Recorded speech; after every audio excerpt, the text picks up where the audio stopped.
America की जो multinational company है जो कि हर टेक्नोलॉजी की सामान बनाती है। लेकिन आपको यह पता होना चाहिए कि इसकी हेडक्वार्टर क्यूपर्टिनो कैलिफोर्निया में है, जिसे में हाल ही में एप्पल पार्क में WWDC 23 हेल्ड की गई थी, जिसमें आपको नए नए सॉफ्टवेयर और हार्डवेयर की लॉन्चिंग देखने को मिली और कुछ प्रोडक्ट आपको देखने को मिले, जिसमें एप्पल विजन प्रो अभी काफी ज्यादा ट्रेंड कर रही है। लेकिन आपको एक बात और जानकर ये इंटरेस्टिंग लगेगी कि ये रेवेन्यू के अनुसार जो एप्पल का जो पूरी कंपनी है 2022 के अनुसार ये सबसे फर्स्ट नंबर पे आती है, क्योंकि इसकी जो वर्थ है 394.3 बिलियन यूएस डॉलर।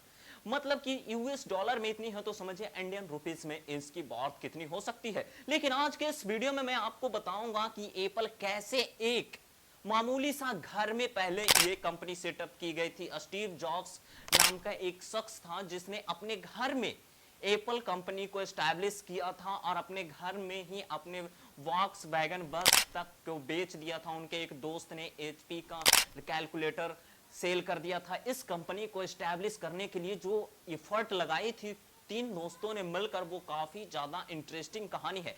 तो आज जानते हैं इसी पूरी एप्पल की इंटरेस्टिंग कहानी के बारे में कि किस तरह एप्पल की शुरुआत हुई थी, जो कि आज दुनिया में सबसे कहे तो सबसे ज्यादा पॉपुलर कंपनी ये बन चुकी है। तो आइए जानते हैं पूरी एक्सप्लेन में इस बात को। लेकिन उससे पहले अगर आप हमारे चैनल पे तो सब्सक्राइब बटन जरूर दबा लीजिएगा, क्योंकि आपको मिलती है हमारे चैनल पे बहुत ही इंटरेस्टिंग जानकारी, चाहे वो टेक से अपडेट की एक्सप्लेनेशन की बात करें या फिर टेक सीक्रेट्स की एक्सप्लेनेशन की बात करें या फिर कुछ ऐसी बातें जो टेक से रिलेटेड है लेकिन अभी तक लोग उसके बारे में नहीं जानते हैं। उन्हीं सारी चीजों को डिकोड करके अगर आपको जानना है तो इस चैनल को जरूर सब्सक्राइब कर लीजिएगा, क्योंकि इसमें आपको मैं जो बताए वो सब देता हूं। तो चलिए बात करते हैं ये एप्पल की शुरुआत के इसकी इतिहास के बारे में। देखिए एप्पल कंपनी जो थी वो स्टीव जॉब्स के नाम का एक शख्स था, जिन्होंने अपने माता पिता के घर में ही सैन अल्टॉस नाम की एक कैलिफोर्निया में ही एक जगह है, वहां पे अपने घर में एक गैरेज था, उसी में इस कंपनी को सेटअप किया था। जाहिर सी बात है कि जब सेटअप की गई होगी तो ये बहुत ही छोटे एक कमरे की तरह समझिए कंपनी, और आज पूरी दुनिया को एक कमरा बना चुका है। तो उस वक्त क्या था, इनके पास फाइनेंशियल उतनी पैसे नहीं थे। फिर इन्होंने तीन लोगों के एक साथ मिला, तीन लोगों के साथ पार्टनरशिप हुई, जिसमें पहले थे स्टीव बेंजोइक और दूसरे थे स्टीव जॉब्स और जो लास्ट थे वो थे रोनाल्ड वैन। लेकिन रोनाल्ड वैन को हम थोड़ा सा साइड करते हैं, क्योंकि इसमें वैनजोइक और जॉब्स ने दोनों मिलकर कुछ ऐसे एफर्ट किए जो समझे अनबिलीवेबल था। क्यों? क्योंकि जो स्टीव जॉब्स थे उनका वॉक्स वैगन बस हुआ करती थी, उन्होंने उस बस को सेल कर दिया, क्योंकि जब भी हम कोई कंपनी को सेटअप करते हैं तो उसमें हमें फाइनेंशियल पैसों की जरूरत जरूर पड़ती है।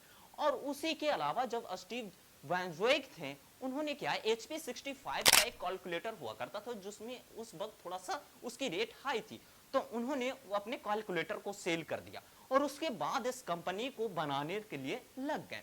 तो स्टीव बेंजोइक थोड़ा सा टेक्नोलॉजी में ज्यादा जानकारी रखते थे, इसीलिए उन्होंने सबसे पहले एप्पल वन नाम की एक कंप्यूटर बनाई, जिसमें जाहिर सी बात है उतनी ज्यादा टेक्नोलॉजी नहीं थी, लेकिन फिर भी उस वक्त एक कंप्यूटर काफी अच्छी मानी जाती थी, जिसमें लकड़ी का कीबोर्ड ये सब वगैरह भी यूज किया गया था। लेकिन थोड़ा सा वक्त बीतने के बाद 1976 में ये कंपनी फुल सेटअप हुई थी और 1977 में एप्पल 2, जिसको भी बनाने वाले डेवलपर का नाम था स्टीव बेंजोइक है, इन्होंने ही इस कंप्यूटर को बनाया था। इंटरेस्टिंग बात यह है कि जब ये कंप्यूटर बनी तो लोगों के बीच में काफी इंटरेस्टिंग लगी, लोग इसे काफी ज्यादा पसंद करने लगे और इनकी जो सेलिंग थी इसकी बढ़ने लगी, तो थोड़ा सा फाइनेंशियल इन्हें मिलने लगा। लेकिन फिर भी कुछ समय और बीता, उसके बाद 2001 में इन्होंने दो एप्पल स्टोर का सेटअप किया, जिसमें पहला था वर्जीनिया और दूसरी थी कैलिफोर्निया में।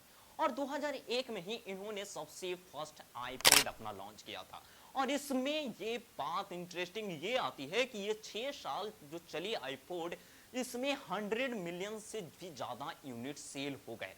और जब ये सेल हुई तो एप्पल में थोड़ा सा बढ़ावा आ गया, और इसी बढ़ावे के होते होते होते इसकी इंक्रीजिंग फिर रुकी नहीं, लेकिन आगे चलकर कुछ दिन बाद ये रुक जाती है। मैं आगे वीडियो में बताऊंगा पूरी बात को। फिर क्या, 2007 में एप्पल की तरफ से फर्स्ट आईफोन बनाई गई और आईफोन बनाने के बाद इसमें जो सबसे पहला है पूरे एप्पल हिस्ट्री में ये सबसे पहला ऐसा था जो कि इसे माना जाता है राइज ऑफ एप्पल प्रोडक्ट, मतलब एप्पल को राइज करने वाला यही प्रोडक्ट था, क्योंकि इस आईफोन को बनते ही अंडर 30 आवर्स 30 घंटे के सेल में 2,70,000 आईफोन सेल हुए थे। और एक इंटरेस्टिंग बात है कि जब ये बननी शुरू हुई थी तो उस वक्त एप्पल की प्रोडक्ट जो इतनी महंगी हुआ करती है उस वक्त इतनी महंगी नहीं थी, उस वक्त इनकी काम और दाम थोड़ी सी सस्ती थी क्योंकि ये उतना ज्यादा फैसिलिटी नहीं दे पाते थे।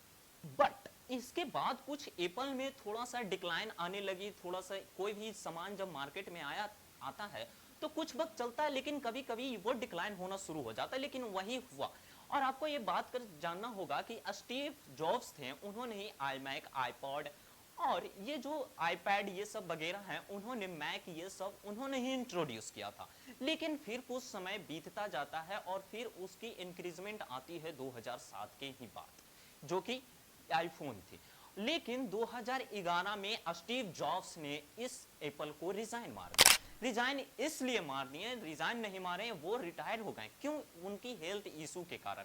और वही रिटायर करने के बाद उनके 2 महीने के बाद ही उनकी मृत्यु हो जाती है। लेकिन उसके बाद फिर आते हैं हमारे एप्पल के न्यू सीईओ टिम कुक, और जब से टिम कुक आते हैं उसके बाद की जो हम हिस्ट्री नहीं कहेंगे वो फिर मॉडर्न एप्पल बन जाता है।